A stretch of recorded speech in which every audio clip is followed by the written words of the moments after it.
You want to hear how an ordinary suburban morning turned into a war zone on my front porch?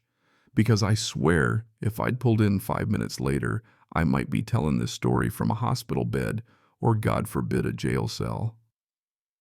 You ever pull into your driveway, engine barely cooled, and realize your wife's scream just cut the air in half?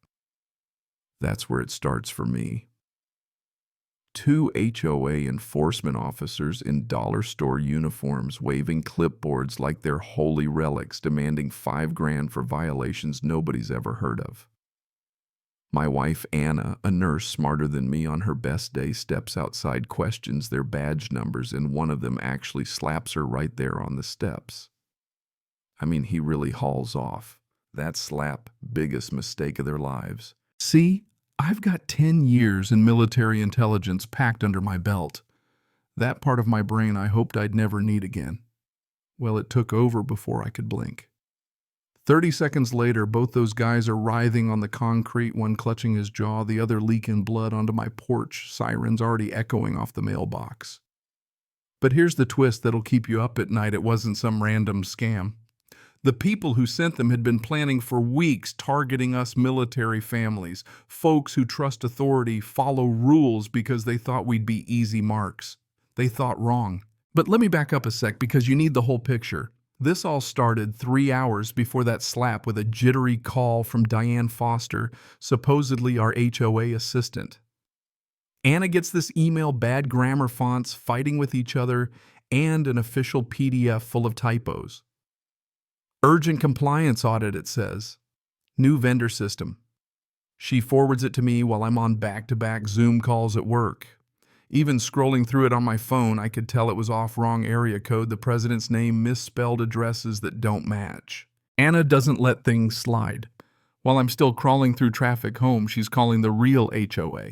No Diane Foster. No audit scheduled. No outside vendors. Ever. I can hear the panic in her text. These guys are fake. Main office confirmed. What do I do? By the time I pull in, Anna's gone full detective.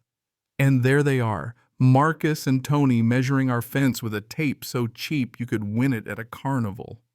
Clipboards covered in forms that look official until you notice the word penalty spelled 2 different ways. Gentlemen, I say, trying to sound neighborly even though my hands are already shaking. Mind walking me through your process, Marcus gets shifty. Tony steps up, all tough guy taps his highlighted line, $5,000 in penalties right now. But if you cooperate, maybe we don't escalate. The number is just high enough to scare, not high enough to send you running for a lawyer. Anna and I are stretched thin after buying this place first real home after years of base housing. They'd done their homework.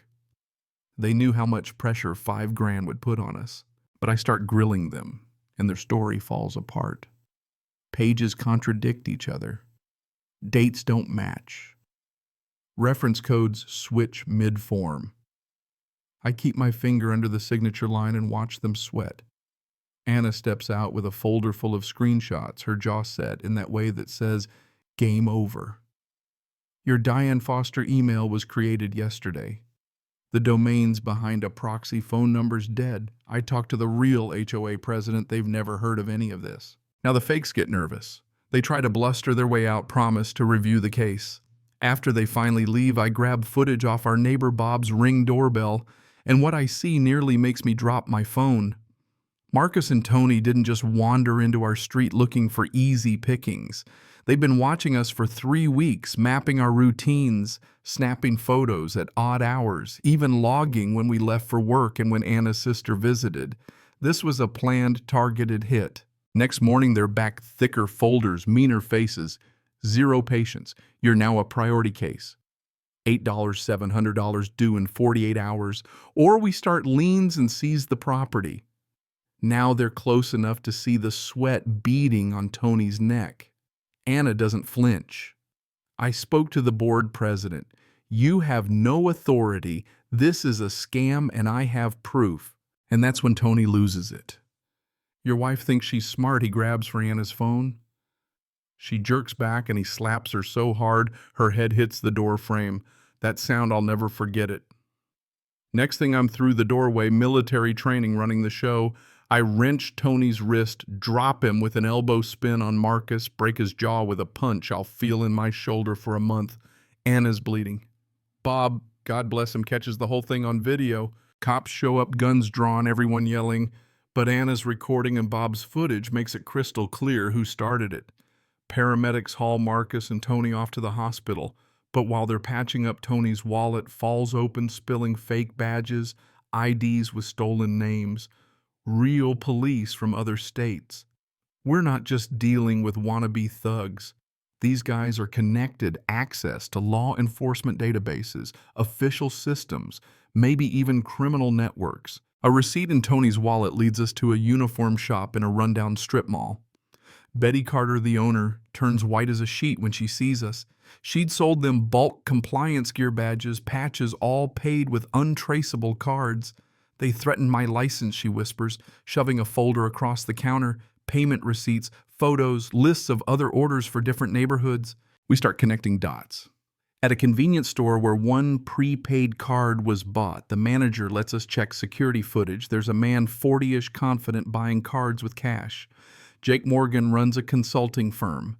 Anna, meanwhile, cracks Tony's phone text messages and group chats. Marcus, Tony, and someone called LP plotting scams for different targets, even referencing our military backgrounds. Miller House standard intimidation. Collect or escalate. They weren't just after us.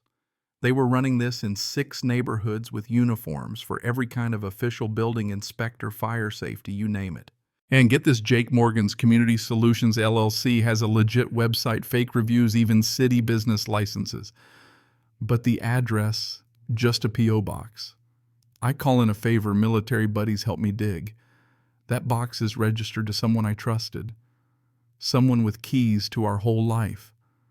Bob Davis, our neighbor, the retired attorney who'd filmed the fight, he becomes our ally. We hatch a plan to draw Jake out, catch him making a move all on camera with half the block watching. It almost goes sideways, but Marcus panics, tries to bolt, and Bob's ready, reads him his rights. Citizen's arrest, whole 9 yards. Cops arrive, handcuff us both, just to be safe, but the evidence is airtight. Word spreads, families gather, scared and furious. Anna suggests an emergency meeting. People flood the community center with folders of violations they never understood. Then the rock comes through our window with a note, "Stop digging or face the consequences." A manila envelope follows photos of Anna's routine, her sister's house, vulnerable windows circled in red. Whoever's doing this has access to private HOA files. And the handwriting, those same LP initials we'd seen in the texts. That's when Jake Morgan shows up at my office, cool as a cucumber, recites my military record, my wife's schedule, even our anniversary. Walk away and nobody gets hurt. Keep pushing and you lose everything. But I'm seeing the pattern now. They've been targeting veterans, single moms, elderly couples, folks with VA loans, anyone who trusts authority. They're counting on people following the rules, paying fines, selling homes out of fear. And just when I think it can't get darker, an edited video surfaces online, me beating up community workers. No mention of Anna getting slapped. No context, just a violent veteran headline. But Betty Carter, turns out she did video forensics before running her shop, analyzes the footage, exposes the edits, lines up timestamps. Anna's assault, their threats, everything on the record broadcast to local media. Within days, the truth snowballs. 8 more families come forward. Bank accounts get locked, power cutoffs, or ordered, digital harassment ramps up. The only place all our details were together. The original HOA application, confidential info fed straight to the criminals. The neighborhood rallies. We document every threat, every fake penalty, every forced sale.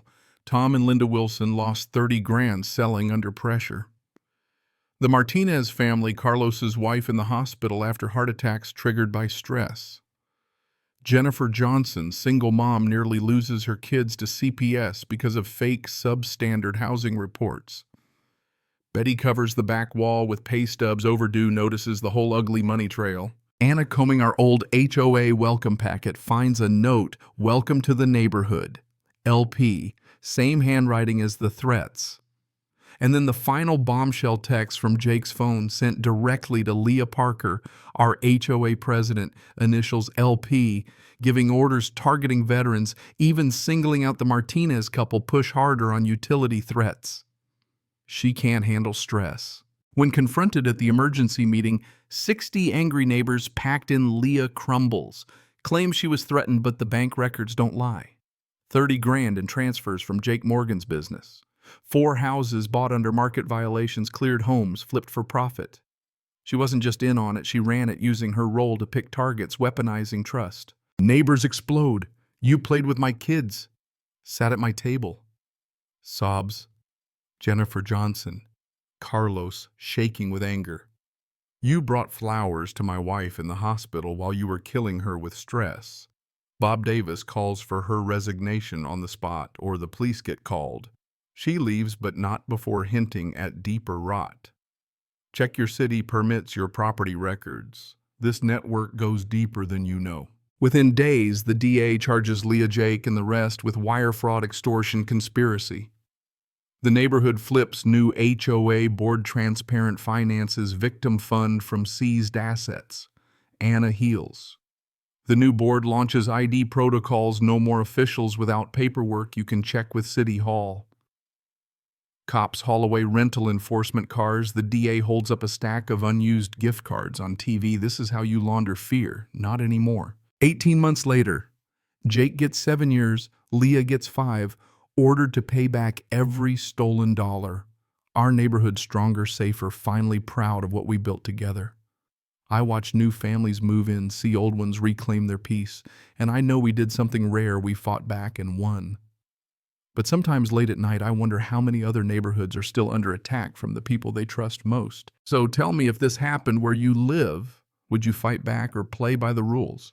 Drop a comment, share your own story, because you better believe justice only lives where people are brave enough to demand it.